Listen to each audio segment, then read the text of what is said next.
శ్రీమాత్రే నమ. జయ గురు దత్తాత్రేయ నమ. ఈ వీడియోలో మనం సింహరాశి వారు జీవితంలో వారికి యోగించే దశలు, అలాగే అవయోగ దశలు, జీవితంలో వాళ్ళు స్థిరపడాలంటే ఏ అదృష్ట రత్నాన్ని ధరించాలి అన్న విషయాన్ని మనం ఈ వీడియోలో పరిశీలిద్దాం. మరి సింహరాశి అంటేనే ఒక విధమైనటువంటి అగ్నితత్వ రాశి, స్థిర రాశి అవ్వటం వల్ల వీళ్ళు చాలా వరకు స్వతంత్ర వృత్తిలోనే ఉండాలని ప్రయత్నం చేస్తారు. వీళ్ళే ఏదైనా ఒక వ్యవస్థని స్థాపించి 10 మందికి ఉపాధి కల్పించాలనే ఆశయంతో రావడం జరుగుతూ ఉంటుంది. సో వీళ్ళ జీవితంలో ముఖ్యంగా వీళ్ళకి దగ్గర బంధువుల వల్ల, వీరి చుట్టూ ఉన్నటువంటి వాళ్ళు శ్రేయోభిలాషులు అనుకోవచ్చు, అనుచరులు అనుకోవచ్చు, వారి నుంచే నష్టం కలిగే అవకాశం ఉన్నది. మీకు తెలియకుండానే మీ చుట్టుపక్కల ఉన్నవాళ్ళు మిమ్మల్ని అభివృద్ధి చేస్తున్నట్టు, పొగుడుతున్నట్టే ఉంటారు. మీ యొక్క పతనానికి వాళ్ళు కారణమవుతుంటారు.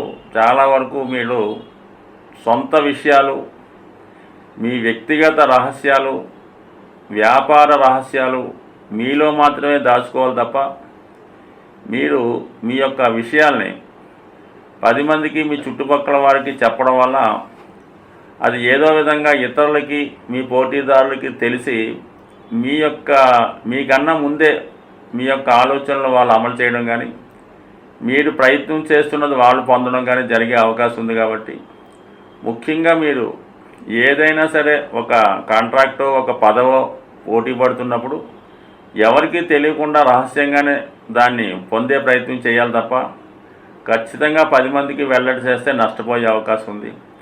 అలాగే మరి మీ సింహరాశి వారికి ఇందులో ఉన్నటువంటి నక్షత్రాలు మనం గమనించినప్పుడు మఖ, పుబ్బ, ఉత్తర, అంటే ఇవి చాలా అద్భుతమైనటువంటి నక్షత్రాలు. మఖ నక్షత్రానికి పితృదేవతలు ఆధిపత్యం వహించడం వల్ల మీరు మఖ నక్షత్రంలో జన్మించి ఉంటే 100% మీకు స్వార్జితంగా కాకుండా పెద్దవాళ్ళ ద్వారా కొంత ఆస్తి సంక్రమిస్తుంది.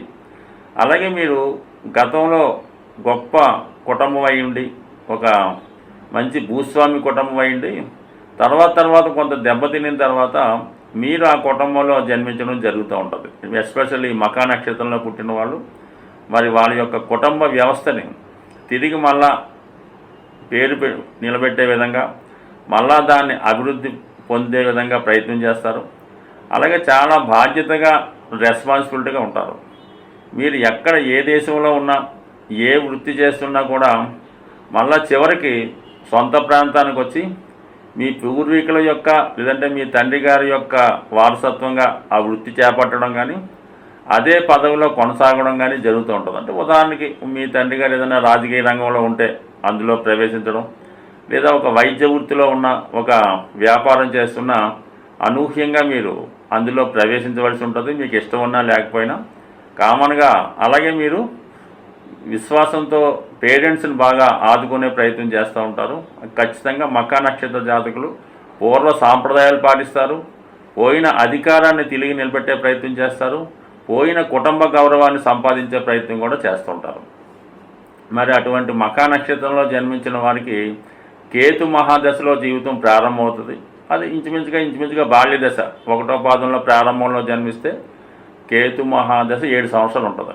అదే 3వ పాదం అంటే 3 సంవత్సరాలు, అలా ఇంచుమించుగా మొత్తం మీద కేతు దశలో పుట్టడం వల్ల బాల్యం కొంతవరకు మీకు అనుకూలంగా ఉంటుంది. బాల్యంలో చిన్న హెల్త్ ప్రాబ్లమ్స్ లాంటివి వచ్చినా కూడా పెద్దగా ఏమి ఇబ్బంది ఉండదు. అయితే ఏంటంటే ఎంబట్టే మీకు శుక్ర మహాదశ స్టార్ట్ అవుతుంది. ఇంచుమించుగా మీకు 5వ సంవత్సరం అనుకుందాం అటు ఇటుగా. అక్కడ నుంచి 25-26 సంవత్సరాల దాకా కూడా మీకు ఈ శుక్ర మహాదశ నడుస్తుంది. మరి అసలే మీరు ఒక గొప్ప కుటుంబంలో జన్మించడం వల్ల, అలాగే దాన్ని బట్టి శుక్ర మహాదశలో మీరు బాల్యంలో అన్ని సౌకర్యాలు అనుభవించడం వల్ల, జీవితంలో పెద్దగా దేనికి లోటు రాకపోవడం వల్ల, సాధారణంగా వీళ్ళు ఆ కుటుంబంలో ప్రథమ సంతానంగా జన్మిస్తూ ఉంటారు. ఆ కారణం వల్ల కూడా ఆ కుటుంబంలో అందరూ వీళ్ళు బాగా ఇష్టంగా చూడటం వల్ల, అతి గారాభం వల్ల అవ్వచ్చు, ముఖ్యంగా తల్లిగారి యొక్క అతి ప్రేమ వల్ల వచ్చు, జాతకుడు చాలా వరకు విద్యా సంబంధించిన విషయాల్లో అంతగా సక్సెస్ కాలేకపోవడం జరుగుతుంటుంది. అందువల్ల విద్య పెద్దగా రాకపోవడం వల్ల ఏంటంటే వీళ్ళు సాధారణంగా కుటుంబ బాధ్యతలు చేపట్టే ప్రయత్నం చేస్తూ ఉంటారు. ఈ కారణం వల్ల కొంతవరకు ఈ ప్రైమరీ ఎడ్యుకేషన్ దెబ్బతినడం వల్ల కొంతమంది స్ట్రగుల్ అవుతుంటారు. సో మరి కొంతమంది ఏంటంటే బాగా చదువుకొని ఇంచుమించుగా 26వ సంవత్సరం రాగానే 26వ సంవత్సరంలోనే ఈ ప్రభుత్వ ఉద్యోగం సంపాదించడం కానీ, ఎక్కువగా ఈ రాశిలో ఈ నక్షత్రంలో జన్మించిన వారు కానీ, సింహరాశి వారు కానీ ఈ సివిల్ సంబంధించింది, ఐఏఎస్ సంబంధించింది, గవర్నమెంట్ సర్వీస్ కోసం ప్రయత్నం చేస్తూ ఉంటారు. 99% వీళ్ళు ఎప్పుడు కూడా వాళ్ళు తండ్రి గారి కన్నా గొప్పగా స్థాయికి రావడం జరుగుతుంటుంది. ఆ విధంగా కొంతమందికి 26వ సంవత్సరంలోనే బాధ్యతగా ఉద్యోగం చేపట్టడం జరుగుతూ ఉంటుంది. సో ఏదైనా వీళ్ళు మెయిన్గా ఈ శుక్ర మహాదశ ఈ సాధారణంగా అప్పుడు వీళ్ళ బాల్యంలో ఉంటారు కాబట్టి ఎవరైతే మకా నక్షత్రంలో జన్మించారో వాళ్ళ పేరెంట్స్ మాత్రం కంపల్సరీగా వీళ్ళ యొక్క బాగోగులు చూస్తూ ఒక డబ్బు విలువ తెలిసేలాగా కొద్దిగా క్రమశిక్షణతో పెంచితే చాలా టాప్ ర్యాంక్లోకి రావడం జరుగుతుంది.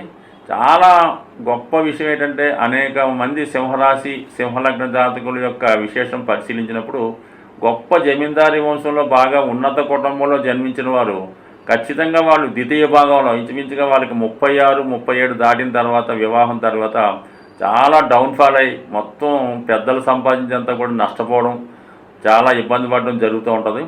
అలాగే అతి లేని కుటుంబంలో కేవలం చాలా పేద కుటుంబంలో జన్మించిన సింహరాశి వారు వాళ్ళు ఖచ్చితంగా జీవితంలో అంచెలంచెలుగా ఇంచుమించుగా 28, 30 సంవత్సరాల నుంచే వాళ్ళ అభివృద్ధి చెంది మరి చివరి జీవితంలో చాలా టాప్ ర్యాంక్లోకి వచ్చి పిల్లల్ని బాగా అభివృద్ధి చెందడం అనేది చాలా రివర్స్గా ఈ రెండు కూడా ఈ సింహలగ్నం సింహరాశిలో జరిగిన వాళ్ళు చూస్తుంటాయి. కాబట్టి ముఖ్యంగా ఈ సింహరాశి వారు వారి జీవితంలో ఈ శుక్ర మహాదశోటి బాల్యంలో రావడం వల్ల అది జాగ్రత్తగా చూసుకోవాలి. ముఖ్యంగా దాని తర్వాత వచ్చే రాహు మహాదశ అంటే వీళ్ళు కొద్దిగా చివరిన వస్తుంది. శుక్ర మహాదశ 20 సంవత్సరాలు, దాని తర్వాత వచ్చే రవి 6, దాని తర్వాత వచ్చే కుజుడు 7, అంటే ఇంచుమించుగా 43 సంవత్సరాల దాకా వరుసగా ఈ రవి దశ, చంద్రదశ, కుజదశ ఇది ఇంచుమించుగా మనకి ఒక 23 సంవత్సరాలు ఉంటుంది. ఈ 23 సంవత్సరాలు చాలా అదృష్టకరంగా ఉంటుంది. ఇంచుమించుగా 23 అదొక 26, 50వ సంవత్సరం వచ్చేదాకా కూడా చాలా అద్భుతమైన జీవితాన్ని సింహరాశి వారు జన్మిస్తూ ఆటోమేటిక్గా వచ్చే రాహు దశలో అప్పుడు వాళ్ళు అధికారాన్ని కోల్పోవడం కానీ, వృత్తిలో ఇబ్బందులు ఎదుర్కోవడం కానీ, అయిన వాళ్ళు నమ్మకస్తులతో వెన్నుపోటు పడడం కానీ, ఈ విధంగా సర్వస్వం కొందరి విషయంలో ఈ విధంగా జరిగే అవకాశం ఉంటుంది. కాబట్టి సాధ్యమైనంత వరకు వీళ్ళు మరి ఈ రాహు మహాదశలో చాలా జాగ్రత్తగా వ్యవహరించాలి. మోసం జరగవచ్చు, లేదంటే మీరే ఏదైనా ఒక బలహీనతకో ఏదో వ్యసనానికో లేదంటే ఏదైనా అదనపు బాధ్యతలు స్వీకరించడమో, ఇతర కుటుంబాలను మీరు పోషించవలసి రావడమో, లేదంటే ఇతర కుటుంబ బాధ్యతలు మీ మీద పడడమో, ఈ విధంగా ఎవరినో ఒకరిని చేరదీసి వాళ్ళ అభివృద్ధికి కారణం అవడం చేస్తూ ఉంటారు. ఈ విధంగా చేయడం వల్ల ఏంటి రాహు మహాదశలో ఏమవుతుందంటే అప్పటికి మీ 50 అటు ఇటు దాటి ఉంటాయి. ఈ రాహు మహాదశలో బయట వాళ్ళు అక్కలేని వాళ్ళు మీకు దగ్గర అవుతుంటారు.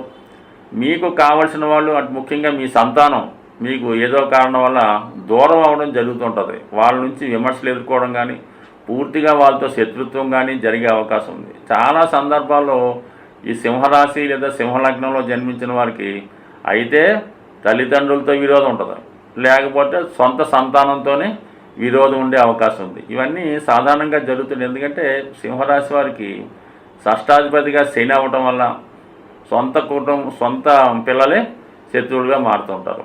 భాగ్యాధిపతి కుజుడు యోగకారకుడు అయినప్పుడు కూడా బాధకుడు అవడం వల్ల, అంటే స్థిర లగ్నాలకి 9వ స్థానం బాధక స్థానం అవుతుంది. అందుకని తండ్రి స్థానం బాధక స్థానం అవడం వల్ల మరి బాల్యంలో తల్లిదండ్రుల వద్ద ఇబ్బంది పడే వాళ్ళు ఉంటారు. అంటే అది క్రమశిక్షణ అనుకోవచ్చు, వేరే కారణం అవచ్చు. అలాగే తర్వాత చివరి దశలో పిల్లల వల్ల ఇబ్బంది పడే వాళ్ళు కూడా ఉంటారు. కాబట్టి చాలా జాగ్రత్తగా, అంటే దీనికి సూర్యుడు రవి అధిపతి కాబట్టి చాలా నిజాయితీగా ఎవరిని ఇబ్బంది బాధ కొట్టుకుంటే వీళ్ళు ఒక విధంగా చెప్పాలంటే ఈ సింహరాశి వారు సొంత కుటుంబానికి, సొంత పిల్లలకి, సొంత తల్లిదండ్రులకి, సొంత భార్యకి కాకుండా పరోపకారం ఎక్కువగా, అంటే బయట పబ్లిక్కి, అంటే రాజకీయ రంగంలో వీళ్ళు ఉండడం వల్ల ఏంటంటే బయట వారికి ఎక్కువగా ఉపయోగపడుతుంటారు. అలాగే గవర్నమెంట్ ఉద్యోగస్తులు కూడా ఉద్యోగానికి బయట ప్రపంచానికి చూసినంత విలువిచ్చినంతగా సొంత వాళ్ళకి విలువ లేకపోతుంటారు. సాధ్యమైనంత వరకు సింహరాశి వారు అందుకే చివరి జీవితంలో సొంత సభ్యుల యొక్క బయట వారు కూడా అనవసరం, ఈ సొంత సంతానం లేదంటే భార్య యొక్క అనాదరణకి గురవడం చాలా సందర్భాల్లో ఈ సింహరాశి వాళ్ళు కనబడుతుంటుంది. సో ఏదైనా ఈ రాశివారు మరి వాళ్ళ జీవిత మొత్తం కూడా సూర్యభగవాన్ని పూజించుకోవడం, ఆదివారం నియమంగా ఉండడం, వీలైతే కెంపు అనే ఉంగరాన్ని మంచి జాతిరత్నం దొరికితే కనీసం 2 క్యారెట్లు 3 క్యారెట్లైనా బంగారంలో కుడిచేయి ఉంగరం వేలికి ధరించడం వల్ల చాలా వరకు అనుకూలించే అవకాశం ఉంటుంది. అదృష్టం నిమిత్తం కనక పుష్యరాగం ధరించవచ్చు. అలాగే ఈ రాశివారు 12 ముఖాల రుద్రాక్ష, అది రేరుగా ఉంటాయి, నిజంగా 12 ముఖాల రుద్రాక్ష దొరికితే అది ఖచ్చితంగా వీళ్ళ యొక్క ఆరోగ్యానికి బాగా సహకరిస్తుంది. అంటే సహజంగా ఈ సింహరాశి వారికి హార్ట్ సంబంధించినటువంటి ప్రాబ్లమ్స్, మరి వెన్నుపూస నొప్పి, నడుము నొప్పి, బ్యాక్ పెయిన్ లాంటివి ఉండే అవకాశం ఉంది. కాబట్టి వాటి నుంచి బయటపడాలంటే రుద్రాక్ష ధారణ 12 ముఖాలు పెట్టుకోవడం వల్ల బాగుంటుంది. అలాగే సూర్య నమస్కారం, సూర్య భగవాన్ ఆరాధన చేసుకోవడం వల్ల జీవితంలో స్వతంత్రంగా ఎవరి సహకారం లేకుండా జీవితంలో అభివృద్ధి చెందడం, చివరి వరకు అదే విధంగా జీవించడం జరిగే అవకాశం ఉంది. స్వస్తి.